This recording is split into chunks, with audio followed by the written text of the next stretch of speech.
So my name is not Chinaza, my name is James. Over there is Chinaza. Mpa. Exactly. You see, that's the problem.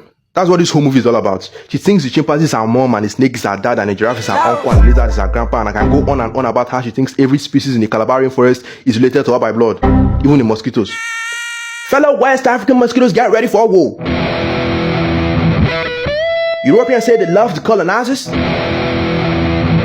but I swear to God, when they come, we're gonna give them malaria. Right. Now, this is not even one piece. The reason I'm pissed is that she's insanely pretty, but then her beauty just be wasting in the middle of the bush. Because as I'm speaking to you, Chinaza was not raised by humans. She grew up in the jungle with these animals. So how did it happen? Well, this tragic event took place on June 13th, 1925. 100 years ago, when Chinaza was 1 year old. Her dad, a notorious drunkard and a palm wine tapper, was asked by his wife to babysit their child for the day because herself was going for a fasting and prayer program at Christ Embassy Church. So the young man decided to take her daughter with her to palm wine tapping that day. I mean, since he's a hardworking man, he wouldn't let babysitting deprive him of fresh palm wine sales for that day. So the idiot took his 1 year old daughter to palm wine tapping, and when he was done with tapping, he was thirsty and decided to take 1 cup of fresh palm wine to cool his spirit, and then also gave his daughter 1 cup too, and then she slept off. So this young man was like, this is fresh early morning palm wine straight from the source. Palm is life. So he decided to take an extra 15 cups, and after he did that, there was an alternate combustion of mental sequence in his brain. Whatever that means, but you get the point. So he looked at his sleeping daughter and was like, who left this tuber of yam here now? Calabar farmers and their carelessness. And that was how bro left his daughter in the middle of the bush, carried his palm wine, and went home. So after receiving serious beating from his no-nonsense wife, their whole family later came back to the bush that evening to look for their baby. But by the time they came, a group of female chimpanzees already kidnapped their baby. In fact, adopted the baby and named her Chinaza, and migrated deep into the heart of the Calabar rainforest, which in present is now known as the Cross River National Park. In other words, Chinaza was impossible to find. Her step-chimp mom made sure of that. So, how did we know now that Chinaza is still alive somewhere in the middle of the jungle? Well, it's no news that Calabar monkeys are fond of kidnapping children. Ever since the Calabar chief refused to lease them the Odukbane banana plantation, the monkeys have been pissed, and this is why Calabar people have been suffering from ape terrorism for more than a century now. I mean, these monkeys and chimps will go on people's farms, or put their yams and cassavas and feed them to Fulani cows. They will hang out on bush paths and kidnap people for banana ransoms. In fact, these are just but a few, and as I speak to you, the federal government has not done anything. Like Tinubu has not lifted a finger, and then you want Nigeria to be better. Better for what? Better for... I beg to differ, but Mr. James, this is a Tarzan and Jane story, for God's sake. I don't quite understand where you've headed. Oh yeah, it's true sir, Tarzan and Jane. Sorry sir. So it's been 18 years since Chinaza went missing, and the Calabar villagers had not given up on the search. I mean, regardless of the gigantic landscape of the Calabar rainforest, they were willing to go extremes to find Chinaza. So Chinaza's supposed uncle, a very rich man, Mr. Clinton, started a campaign for the search. He was traveling all over Cross River State announcing that he would like to have 100 able-bodied men who will volunteer to find his lost cousin, so that anyone who is able to find her will not only marry her, but will also receive a prize of 50,000 naira. And to my greatest surprise, more than 2,000 men volunteered. I mean, you wouldn't blame them. 50,000 naira in 1943 was no joke. So out of the 2,000 men that volunteered, Mr. Clinton still only took the 100 men that he requested. And ladies and gents, this is where I come into the story. So my name is James Akpan. I'm 26 years old, and unfortunately for me, I was lucky to be selected, but that will make sense later. So the 100 of us pulled up at Mr. Clinton's house, all set for the mission. So he came out to address us. He was like, everybody men of Cross River Republic, you are about to embark on a dangerous quest. Are you ready? Yes, sir.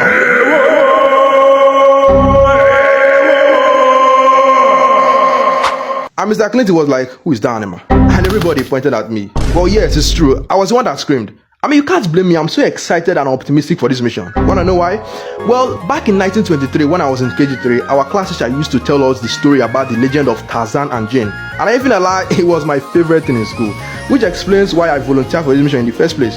So I knew I was not only going to marry Chinaza and win 50k, but also become a legend, so that by 2025, 2026 and so on, you people that are watching right now, when I be telling my stories, reading about me in your integrated science, or integrology, or whatever it's called there over there nowadays. I mean, then nowadays. So Mr. Clinton called me out and asked me why I was shouting like an Hausa goat. And I was like, sir, it's not goat too, it's a Tarzan thing. And everybody was like, who's Tarzan? Then I told them the story of the legend of Tarzan and Jane. And all of them were like, whoa. Although Mr. Clinton alone still thought I was being annoying, I could tell he didn't like me and wanted me to get out of his face. But the rest of the 99 men were so interested in my story, so I continued anyway. I told them that for animals in the jungle to respect them, they should learn to behave like Tarzan. Okay. So I taught them how to dress like Tarzan and how to shout like Tarzan too. I told them that anytime Tarzan shouts like that all the animals in the jungle will bow to him. And they were like, eh? And I was like, yes. So they said I should teach them the shout. So I started. C flat, D minus. And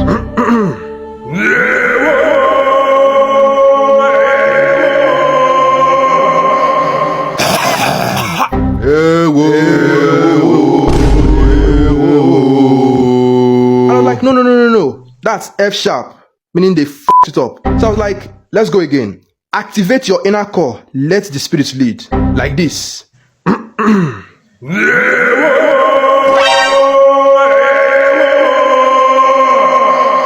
Okay.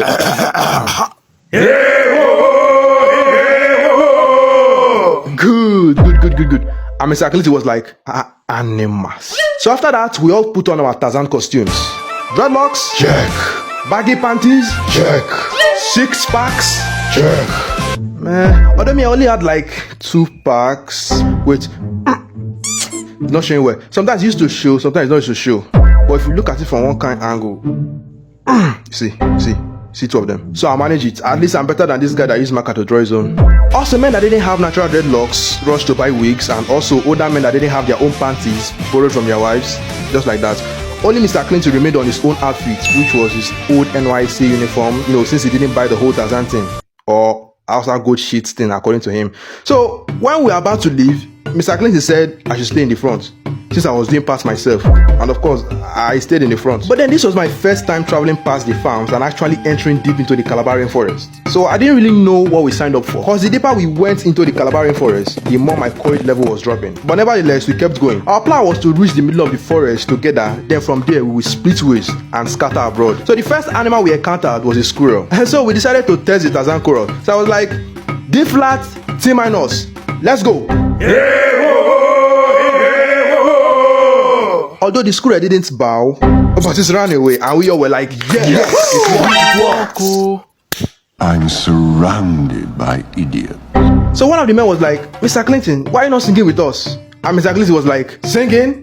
It's for women and children. And we never do such a thing. So we kept going until we encountered the next animal, the rabbit. So we did the chorus again, and the rabbit ran away. Same thing with the next bushfowl, grass cutter, antelope, until we finally ran into this guy. At first we paused. Although the gorilla was like 30 feet away from us, but we still had to take like 60 steps backwards and stopped. Now let's show this gorilla what we are made of. Oh, okay. And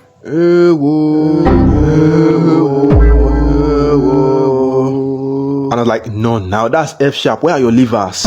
Don't be afraid. Let's go again. Ready? Ready. F sharp. Soprano, talk to me. Alto. The bars. No, take it to G minus. Good. 1, 2, fire.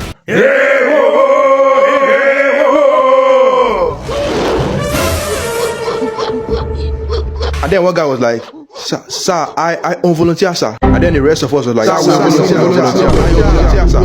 we volunteer. Tati, I want to go home. Don't worry, my son. Be strong, like your father. Then Mr. Clinton was like, no on volunteering. You only volunteer, you can't unvolunteer. We are in the gorilla's territory. So if any of you try to escape, another gorilla can jump from nowhere and attack you. The only way is to stand together and fight together. And I was like, Calabar boys! Calabar boys! But before we fight, Mr. James Hartman will go first. And I was like, but sir, I unvolunteered. And I was like, no volunteer. But sir, go! So it was at this point that I accepted my fate. I knew my soul was already on the way to heaven, so my body just had to finish the work. If I die, I die a legend. And as for Chinaza, even though I didn't get to meet you, I was lucky to die for you. My love for you lives on. Please sir, remind the federal government to put my story in history and integrology textbook. Don't worry, they'll put it. Mr. James Hartman and 99 others. And ladies and gents, that was how I took off to fight a mother gorilla.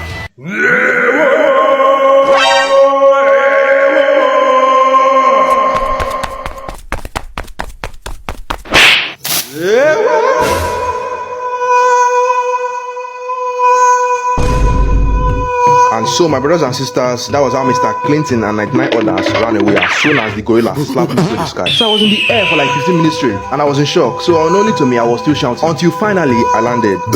I landed in the arms of a human. How is that possible? But then the arms felt soft and tantalizing, and it was doing me somehow. So I could tell these were definitely female hands. But then my vision was blurry because I was still recovering from the shock. So in my head, I'm like, am I in heaven? Are these the arms of Angel Gabriel's wife? Because I'm not sure Angel Michael has a wife. And then she jumps off the tree, and the next thing I know, we were swinging and rotating and revolving and recycling and circulating, you name it. So on the second thought, I was like, Spider-Man? Then I'm like, nah, Spider-Man is in New York, not in Calababushi. Has to be someone else. Until finally, we landed at the ground level. And as soon as we landed, I fully recovered by force. And my brothers and sisters, there she was. Holy monkey. Holy monkey, oh my god, I need to stop doing that. Anyways, the famous, mysterious, wild chick, the Chinaza.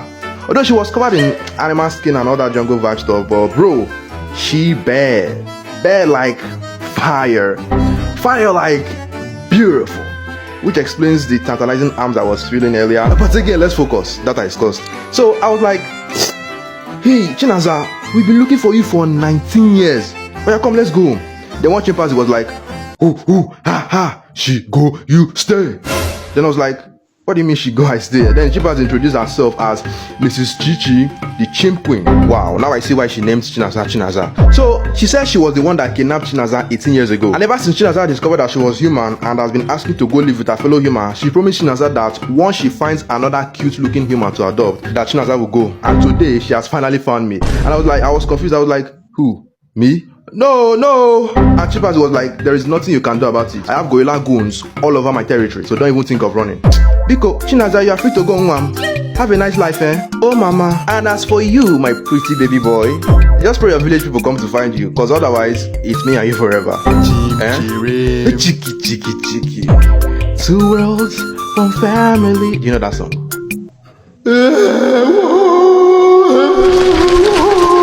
That's right, my son. Let it out. Waiting me down, nothing I can't do for my baby. Anytime when you need me, come to my side.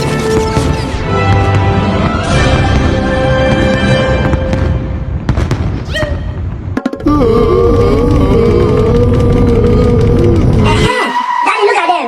Look at the people that were shouting for me. No, it's not so. Oh, okay. Cook them alive! No!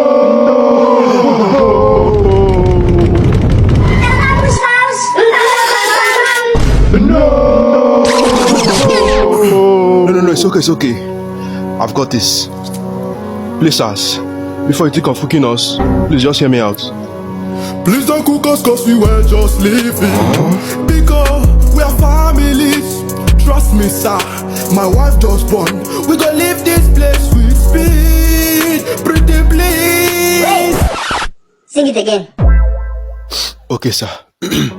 Please don't cook us cause we were just living. Because we are families.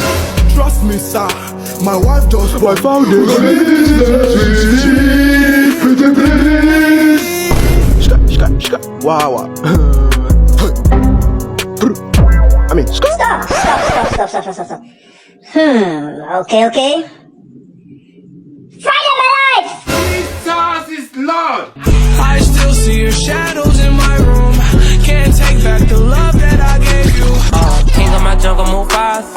Your nigga grew up with chopper.